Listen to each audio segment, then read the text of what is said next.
וידבר אדוני אל משה ואל אהרון לאמור. Bonjour à toutes et à tous. Nous allons aujourd'hui parler des parachiotes de Chukat et de Balak.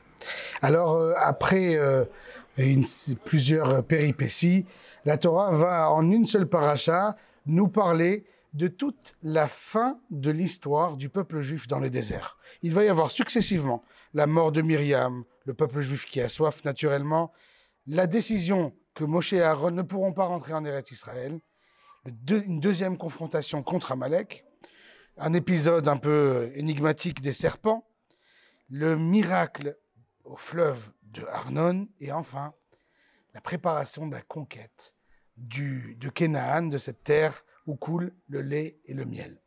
Tout ça en une seule paracha, ce sera la paracha de Chukat. Et du coup, on est un peu étonné que cette paracha de Chukat porte ce nom. Pourquoi est-ce qu'on n'aurait pas pris l'élément le plus marquant peut-être de l'histoire qui va être traité dans cette paracha pour lui donner un nom? Au lieu de ça, on va utiliser le mot Chukat. Le mot Chukat veut dire chok. Chok, c'est l'un des mots qui est utilisé pour parler des différents commandements que Hachem nous donne. Certains commandements sont des commandements que l'on comprend, qui sont de l'ordre de la logique, qu'on appelle les mishpatim, et d'autres sont de l'ordre du chok. Ils sont un peu des obligations, des choses un peu dures. Chok, c'est par exemple, c'est le mot que l'on utilise, le verbe que l'on utilise pour quelque chose lorsqu'on va graver sur la pierre, c'est-à-dire quelque chose que l'on va imposer sur la pierre et pas quelque chose qu'on va rajouter comme de l'encre sur la feuille. Et là, on ne comprend pas donc pourquoi est-ce que cette fin de vie dans le désert, eh ben, elle doit être présentée comme étant un chok, comme étant quelque chose d'obligatoire et pas forcément très logique. Et là, nos sages nous expliquaient en fait qu'il était prévu qu'Avraham Avinu, la descendance d'Avraham Avinu, conquiert 10 peuples, la terre où résident 10 peuples. Et lorsqu'ils vont arriver en Canaan, il va y avoir donc, a priori, c'était censé être en 2 étapes. Les 7 peuples de Canaan et les 3 peuples de l'autre côté du Jourdain, qui devaient être conquis bien plus tard dans l'histoire de l'humanité. Pourtant, lorsque l'on arrive devant nos cousins Moab et Ammon, ils nous refusent l'accès et donc on décide d'attaquer Moab et Ammon pour pouvoir intégrer finalement Canaan et conquérir les 7 peuples.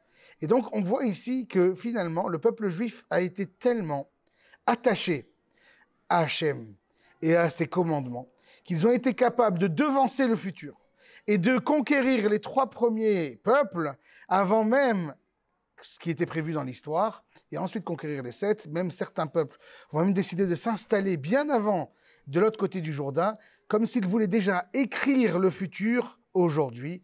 C'est là ici toute la portée, c'est exactement comme une personne décide d'accomplir une mitzvah, même s'il ne la comprend pas, c'est qu'il a bien compris que c'était quelque chose qui était obligatoire, il veut déjà écrire, il a déjà établi, il s'est déjà imprégné d'un idéalisme très profond.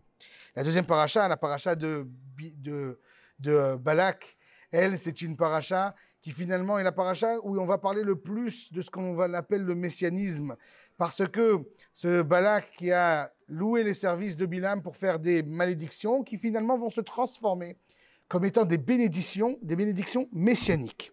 Et là, nos sages nous demandaient pourquoi est-ce que des bénédictions messianiques vont porter dans la paracha le nom de Balak, qui lui est un idolâtre. Et là, les sages nous expliquaient qu'en fait, la finalité messianique, elle ne passera que lorsque toute la réalité, le monde tout entier, aura intégré la présence d'un Dieu unique et qu'ils auront compris qu'au lieu de combattre le peuple juif, ils devaient les aider, ils devaient essayer de se mettre, non pas à leur service, mais à leur aide au moins. Et ça, c'est ça ici toute l'idée du Mashiach que l'on doit essayer, nous aussi, de mettre en place. C'est-à-dire cette idée où finalement on est imprégné de cet idéalisme tellement grand que l'on fait venir des idéologies qui étaient censées arriver plus tard, on les accepte tout de suite, ça c'est dans la paracha de Chukat, et qu'on va parler d'un idolâtre Balak lorsque l'on va faire des bénédictions messianiques, parce que toute la réalité, c'est ça que l'on nous souhaite le plus rapidement possible, que la réalité du monde entier, eh ben, elle prenne conscience qu'il y a un Dieu créateur, un Dieu puissant, et que c'est grâce à lui que l'on vit, que c'est grâce à lui qu'on va essayer d'écrire l'histoire, et que très vite, on puisse nous aussi aller retourner en Eretz Israël, reconstruire ce Beth Amikdash avec toute la réalité, toute l'aide du monde tout entier. Shabbat Shalom à toutes et à tous.